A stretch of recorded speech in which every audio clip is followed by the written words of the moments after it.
आज हम एक खास मशीन पर गौर कर रहे हैं, Lenovo idea centre AIO 27i RH9। ये एक ऑल इन वन कंप्यूटर है, मतलब मॉनिटर, CPU सब कुछ एक ही यूनिट में। काफ़ी स्लीक लगता है देखने में। हमारे पास इसकी जो जानकारी है वो सीधे निर्माता की स्पेसिफिकेशन शीट और सेटअप गाइड से है, तो मतलब जानकारी एकदम पक्की है। हमारा मकसद है इस AIO कंप्यूटर की अहम खासियतों को, इसकी क्षमताओं और डिज़ाइन को थोड़ा गहराई से समझना। देखते हैं कि इसमें असल में क्या दम है। बिल्कुल, ऑल इन वन कंप्यूटर्स का मामला यही होता है ना?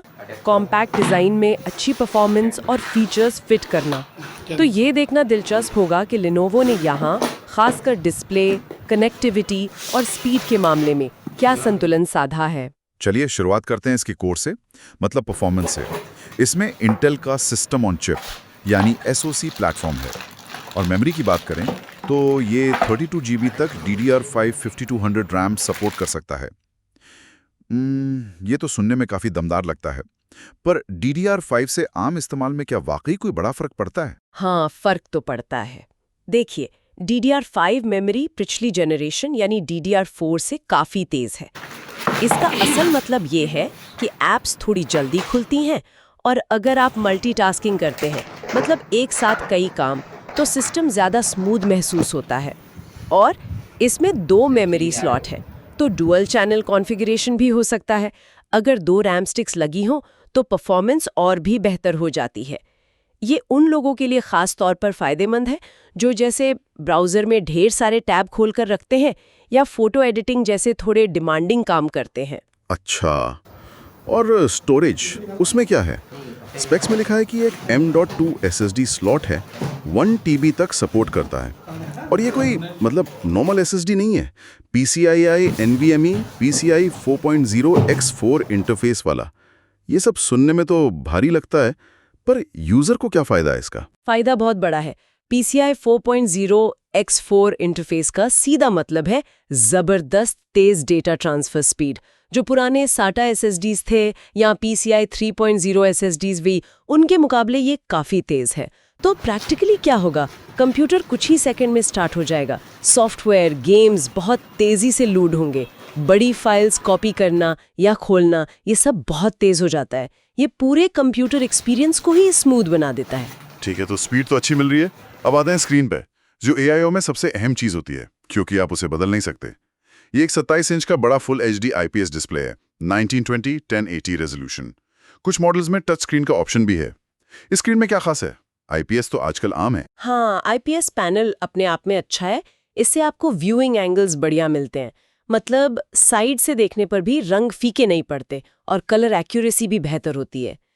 300 निट्स ब्राइटनेस ठीक ठाक है ज़्यादातर कमरों के लिए, और एंटी ग्लेयर कोटिंग भी है। लेकिन यहाँ 2 बातें हैं जो इसे थोड़ा खास बनाती हैं।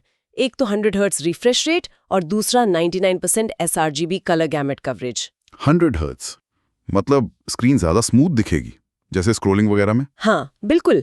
स्टैंडर्ड स्क्रीन 60 हर्ट्ज होती हैं, ये 100 हर्ट्ज है। मतलब स्क्रीन 1 सेकंड में 100 बार रिफ्रेश होती है।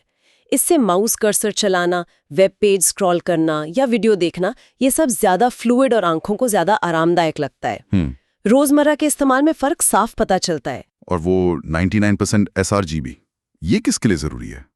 क्या ये सिर्फ प्रोफेशनल फोटो एडिटर्स के लिए है? नहीं, सिर्फ प्रोफेशनल्स के लिए नहीं। देखिए, अगर आप शौकिया तौर पर भी फोटो एडिट करते हैं या ऑनलाइन कुछ खरीदते वक्त प्रोडक्ट का सही रंग देखना चाहते हैं, तो ये डिस्प्ले रंगों को इतना सटीक दिखाता है कि जो आप स्क्रीन पर देख रहे हैं वही आपको प्रिंट में या दूसरी डिवाइसेस पर भी दिखेगा, काफ़ी हद तक।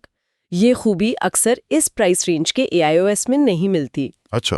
और साथ में बॉर्डरलेस डिज़ाइन है, लो ब्लू लाइट और फ्लिकर फ्री टेक्नोलॉजी भी है, जो लंबे समय तक देखने के अनुभव को बेहतर बनाती हैं। स्क्रीन तो वाकई बढ़िया लग रही है। अब ऑडियो और कैमरे पे आते हैं। इसमें हारमन के स्पीकर्स हैं, 3W के 2। क्या ये सिर्फ नाम के हारमन हैं या आवाज सच में अच्छी है? देखिए, हारमन का नाम जुड़ा होना आमतौर पे एक अच्छा संकेत होता है। कंप्यूटर के बिल्ट इन स्पीकर्स के हिसाब से तो इनसे आपको औसत से काफ़ी बेहतर आवाज़ मिलनी चाहिए। साफ और बैलेंस्ड साउंड जो मूवी देखने या म्यूज़िक सुनने के लिए अच्छा रहेगा। वीडियो कॉल्स के लिए ड्यूल माइक्रोफोन एरे भी है, जो आसपास के शोर को कम करके आपकी आवाज़ को क्लियर रखने में मदद करता है। और कैमरा, एक 5 मेगापिक्सल का नॉर्मल कैमरा है और कुछ मॉडल्स में 5 मेगापिक्सल का IR मतलब इंफ्रारेड कैमरा भी है, साथ में फिजिकल कैमरा शटर भी। ये IR कैमरा किस लिए होता है? हाँ, वो फिजिकल शटर तो बहुत अच्छी चीज़ है प्राइवेसी के लिए। आप पूरी तरह से श्योर हो सकते हैं कि कैमरा बंद है। आईआर कैमरा होता है विंडोज़ हेलो फेस रिकॉग्निशन के लिए। अगर आपके मॉडल में है तो आप सिर्फ कंप्यूटर के सामने देखकर ही उसे अनलॉक कर सकते हैं। पासवर्ड डालने की ज़रूरत नहीं पड़ती। अरे वाह, ये तो काफी सुविधाजनक है। हाँ, और 5 MP रेजोल्यूशन वीडियो कॉल्स के लिए भी अच्छी क्लैरिटी देगा आजकल के वेबकैम्स के मुकाबले। ठीक है, अब बात करते हैं कनेक्टिविटी की, मतलब पोर्ट्स की, क्योंकि बिना पोर्ट्स के तो कंप्यूटर अधूरा है। पीछे की तरफ क्या-क्या दिया गया है? पीछे पोर्ट्स का अच्छा मिक्स है। एक तेज USB-A पोर्ट है, 10 Gbps स्पीड वाला, जिसे USB 3.2 Gen 2 कहते हैं। 2 स्टैंडर्ड USB 2.0 पोर्ट्स हैं जो कीबोर्ड, माउस, प्रिंटर जैसी चीज़ों के लिए ठीक है। एक HDMI आउट 2.1 TMDS पोर्ट है जिससे आप दूसरा मॉनिटर लगा सकते हैं, और एक बहुत ही काम का पोर्ट है HDMI in 1.4। HDMI in, एक मिनट, इसका मतलब मैं इस AIO को सिर्फ एक मॉनिटर की तरह भी यूज कर सकता हूँ किसी दूसरे डिवाइस के लिए? हाँ बिल्कुल, ये एक बहुत ही बढ़िया फीचर है। आप अपना लैपटॉप या कोई गेमिंग कंसोल या स्ट्रीमिंग स्टिक वगैरह से कनेक्ट करके इसके 27 इंच डिस्प्ले का फायदा उठा सकते हैं। सोचिए, अगर भविष्य में ये कंप्यूटर थोड़ा धीमा भी पड़ जाए, तब भी आप इसके डिस्प्ले को एक एक्सटर्नल मॉनिटर की तरह इस्तेमाल कर सकते हैं। ये इसकी वैल्यू बढ़ाता है। ये तो सच में बहुत प्रैक्टिकल फीचर है। 1 TMDS है, उससे आप एक बढ़िया एक्सटर्नल मॉनिटर भी लगा सकते हैं अगर आपको और ज़्यादा स्क्रीन एरिया चाहिए। ठीक है, और साइड में भी कुछ पोर्ट्स हैं शायद? हाँ, बाईं तरफ एक USB पोर्ट दिया है, ये भी तेज है, 10 Gbps वाला। पर ध्यान रखने वाली बात यह है कि ये सिर्फ डेटा ट्रांसफर के लिए है। इससे डिस्प्ले आउटपुट नहीं मिलेगा, न ही लैपटॉप चार्ज होगा। अच्छा, सिर्फ डेटा? हाँ, और उसके साथ एक स्टैंडर्ड 3.5 mm हेडफोन और माइक्रोफोन का कॉम्बो जैक भी है। और वायरलेस कनेक्टिविटी? आजकल तो वाईफाई, ब्लूटूथ बहुत जरूरी है। बिल्कुल, उसके लिए भी इसमें लेटेस्ट इंतजाम है। वाईफाई 6 दिया गया है, 802.11ax 2x2 स्टैंडर्ड। ये पुराने वाईफाई से तेज स्पीड और बेहतर परफॉर्मेंस देता है, खासकर ऐसी जगहों पर जहां बहुत सारे वायरलेस डिवाइस हों। साथ में ब्लूटूथ 5.2 भी है, wireless headphone, speaker, mouse, keyboard वगैरह कनेक्ट करने के लिए। स्पेक्स में ये भी लिखा है कि ब्लूटूथ 5.2 की पूरी फंक्शनैलिटी के लिए शायद विंडोज 11 चाहिए होगा। अच्छा, और अगर किसी को वायर्ड इंटरनेट कनेक्शन पसंद है तो गीगाबिट ईथरनेट पोर्ट तो है ही। ठीक है। अब कुछ और छोटी पर जरूरी बातें, जैसे कीबोर्ड, माउस साथ में आते हैं? हाँ, इसके साथ एक वायरलेस कीबोर्ड और वायरलेस माउस आते हैं, दोनों लूना ग्रे रंग में। ये अच्छी बात है क्योंकि वायरलेस पेरिफेरल से डेस्क साफ सुथरा रहता है, जो AIO के कंसेप्ट से मैच करता है। और सुरक्षा, सिक्योरिटी फीचर्स क्या हैं? आजकल डेटा सेफ्टी बहुत मायने रखती है। इसमें फर्मवेयर TPM 2.0 है, ट्रस्टेड प्लेटफॉर्म मॉड्यूल, जो SoC में इंटीग्रेटेड है। ये आजकल विंडोज़ कंप्यूटर्स के लिए एक स्टैंडर्ड सिक्योरिटी फीचर है। ये हार्डवेयर लेवल पर एन्क्रिप्शन जैसे बिट लॉकर के लिए और सिक्योर बूट जैसी चीज़ों में मदद करता है। फिजिकल लॉक स्लॉट का जिक्र तो नहीं है? नहीं, उसका जिक्र नहीं है, लेकिन आप बायोस में एडमिनिस्ट्रेटर पासवर्ड या पावर ऑन पासवर्ड सेट कर सकते हैं। ओके। और वारंटी और एनवायरमेंटल सर्टिफिकेशन के बारे में संक्षेप में? 1 साल की सेंट्रल वारंटी मिलती है और एक क्रॉशेट क्यू के साथ यूएस के लिए एक पिवटल पच्ची है। और अगर आप चाहें तो आपके पास जमीन तक पहुंचाने की एक सेंट्रल वारंटी है और T+3 प्रकृति उपभोक्ता सर्टिफिकेशन। वारंटी के कई ऑप्शंस हैं, 1, 2 या 3 साल की बेस वारंटी हो सकती है। सर्विस टाइप भी अलग अलग हो सकते हैं, जैसे मेल इन, कुरियर पिकअप या ऑन साइट सर्विस, मतलब इंजीनियर घर आके ठीक करेगा। और जहाँ तक ग्रीन सर्टिफिकेशंस की बात है, इसमें एनर्जी स्टार 8.0, कुछ मॉडल्स में ERP लॉट 3 और 7, ग्रीन गार्ड जैसे सर्टिफिकेशंस है। ये दिखाते हैं कि इसे एनर्जी एफिशिएंसी और एनवायरमेंटल स्टैंडर्ड्स को ध्यान में रखकर बनाया गया है। तो सब कुछ जानने के बाद जी, इस Lenovo idea centre AIO 27 IRH9 का निचोड़ क्या निकलता है? क्या लगता है देखिए, कुल मिलाकर ये एक काफ़ी आकर्षक और modern all in one computer लग रहा है। इसकी खास बातें हैं वो बड़ा, सुंदर 27 इंच 100 हर्ट्ज IPS डिस्प्ले, जिसकी कलर एक्यूरेसी 99% sRGB भी अच्छी है। तेज़ परफॉर्मेंस के लिए DDR5 रैम और PCI 4.0 SSD का सपोर्ट, हारमन वाले स्पीकर से बेहतर ऑडियो और Wi-Fi 6, USB 10GB पोर्ट जैसी मॉडर्न कनेक्टिविटी। और हाँ, वो HDMI इनपुट, वो इसकी वर्सिटिलिटी को काफी बढ़ा देता है। तो इसका मतलब है कि ये किसके लिए एक अच्छा ऑप्शन हो सकता है? कौन इसे खरीदे? मुझे लगता है ये उन लोगों के लिए एक शानदार विकल्प है जो एक बिल्कुल साफ सुथरा, बिना तारों के जंजाल वाला डेस्क सेटअप चाहते हैं, लेकिन साथ ही परफॉर्मेंस और फीचर से भी समझौता नहीं करना चाहते। ये घर से काम करने वालों के लिए, स्टूडेंट्स के लिए, मल्टीमीडिया कंजम्पशन जैसे फिल्में देखना, म्यूजिक सुनना, वेब ब्राउजिंग और यहाँ तक कि हल्के फुल्के फोटो वीडियो एडिटिंग या कैजुअल गेमिंग के लिए भी एक बहुत सक्षम मशीन नजर आती है। इसका डिस्प्ले वाकई इसकी एक बड़ी USP है।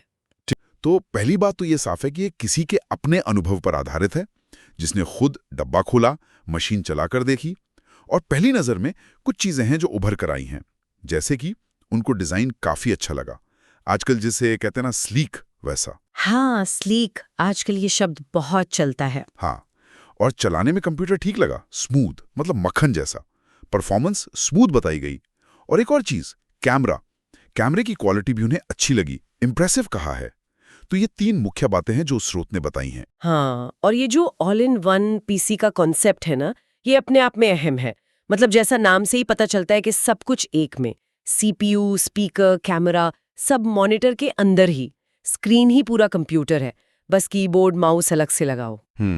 और स्रोत इस बात पे जोर दे रहा है कि इसका फायदा है साफ सुथरा डेस्क, मतलब कोई तारों का जंजाल नहीं, कोई अलग से CPU का डब्बा नहीं, सब कुछ एक यूनिट में। ये मिनिमलिस्ट सेटअप आजकल काफी लोगों को भाता है। बिल्कुल, वो तार कम होना और जगह बचना, ये तो सुनने में अच्छा लगता है। और आजकल तो वैसे भी घर से काम करने का चलन इतना बढ़ गया है, लोग चाहते हैं कि उनका वर्क स्पेस थोड़ा ऑर्गेनाइज्ड रहे। सही बात है। अच्छा, उस स्रोत में ये भी बताया गया है कि ये मशीन किन लोगों के लिए, मतलब किसके लिए खास तौर पर अच्छी हो सकती है। 3 तरह के यूजर्स का जिक्र है: स्टूडेंट्स, प्रोफेशनल्स मतलब कामकाजी लोग, और फिर सामान्य घरेलू इस्तेमाल करने वाले। ये कैटेगराइजेशन दिलचस्प है। मतलब ये सोचने वाली बात है कि रिव्यू करने वाले ने ऐसा क्यों सोचा होगा। क्या इन तीनों की ज़रूरतें काफ़ी मिलती जुलती हैं, या फिर ये मशीन इतनी वर्सेटाइल है कि तीनों के काम आ जाएं? हाँ, यही सवाल है। स्रोत के हिसाब से तो इसमें पावरफुल परफॉर्मेंस और स्टाइलिश लुक का कॉम्बिनेशन है। तो शायद उनका मानना है कि भाई, छात्रों को पढ़ाई के लिए स्पीड मिलेगी, प्रोफेशनल्स को अपने काम के लिए, और घर पे जो रोजमर्रा के काम होते हैं जैसे नेट सर्फिंग, मूवी देखना, वीडियो कॉल करना, वो सब भी आराम से हो जाएगा। और साथ में दिखने में भी अच्छा है, तो शायद घर में कहीं भी रख लो, अच्छा लगेगा। हाँ, ये एक जरूरी पॉइंट है, क्योंकि अक्सर होता है ना कि जो मशीनें पावरफुल होती हैं वो शायद दिखने में उतनी अच्छी ना हो, या जो बहुत स्टाइलिश होती हैं उनमें शायद वो बात ना हो, परफॉर्मेंस वैसी ना हो। तो स्रोत का दावा है कि यहाँ दोनों चीजें हैं, बैलेंस है। लेकिन यहाँ एक सवाल उठता है मेरे मन में, ये पावरफुल परफॉर्मेंस और स्मूथ अनुभव, ये शब्द थोड़े मतलब क्लियर नहीं है ना। जैसे क्या ये बेसिक कामों के लिए स्मूथ है, या फिर थोड़ा हैवी काम, मान लीजिए वीडियो एडिटिंग या हल्की फुल्की गेमिंग, वो भी कर सकता है। स्रोत का ये अंश हमें ये डिटेल्स नहीं देता। बिल्कुल सही कहा आपने। स्मूथ तो बहुत ही सब्जेक्टिव चीज है। एक स्टूडेंट जो सिर्फ नोट्स बना रहा है, वेब ब्राउज कर रहा है, उसके लिए स्मूथ का मतलब अलग होगा, और एक प्रोफेशनल जो शायद एक साथ कई ऐप्स चला रहा है, मल्टीटास्किंग कर रहा है, उसके लिए स्मूथ की परिभाषा बिल्कुल अलग होगी। स्रोत हमें ये नहीं बताता कि इसमें प्रोसेसर कौन सा है, रैम कितनी है, स्टोरेज टाइप क्या है, SSD है या पुरानी हार्ड ड्राइव। ये वो टेक्निकल डिटेल्स हैं जिनसे परफॉर्मेंस का असली अंदाजा लगता है। स्रोत ने तो बस एक ऊपर के अनुभव की बात की है। और कैमरा क्वालिटी, उसे इम्प्रेसिव बताया गया है। आज के टाइम में ये कितना जरूरी हो गया है ना, video calls, online meetings, online class.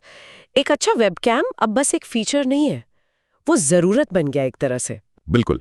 तो अगर कैमरा वाकई इम्प्रेसिव है, जैसा स्रोत कह रहा है, तो ये स्टूडेंट्स और प्रोफेशनल्स दोनों के लिए एक बड़ा प्लस पॉइंट हो सकता है। लेकिन फिर वही बात, इम्प्रेसिव का मतलब क्या, कम रोशनी में कैसा है, ऑटो फोकस है या नहीं, कैसा है, स्रोत इन डिटेल्स में नहीं जाता। हाँ, कैमरे का अच्छा होना यकीनन एक बड़ा आकर्षण है, खासकर AIOS में, जहां आप कैमरा बदल नहीं सकते आसानी से, वो तो अंदर ही लगा होता है। तो अगर कंपनी ने इस पर ध्यान दिया है तो ये अच्छी बात है। लेकिन हमें ये याद रखना होगा कि ये जानकारी एक शुरुआती मतलब हैंड्स ऑन अनुभव पर आधारित है। हो सकता है लंबे इस्तेमाल के बाद कुछ और चीजें सामने आएं, या फिर ये शुरुआती इंप्रेशन ही सही साबित हो। स्रोत हमें बस पहली प्रतिक्रिया दे रहा है। अच्छा, तो मतलब डिजाइन स्लीक है, परफॉर्मेंस स्मूथ, कैमरा इंप्रेसिव, और ये स्टूडेंट्स, प्रोफेशनल्स, होम यूजर्स के लिए अच्छा है।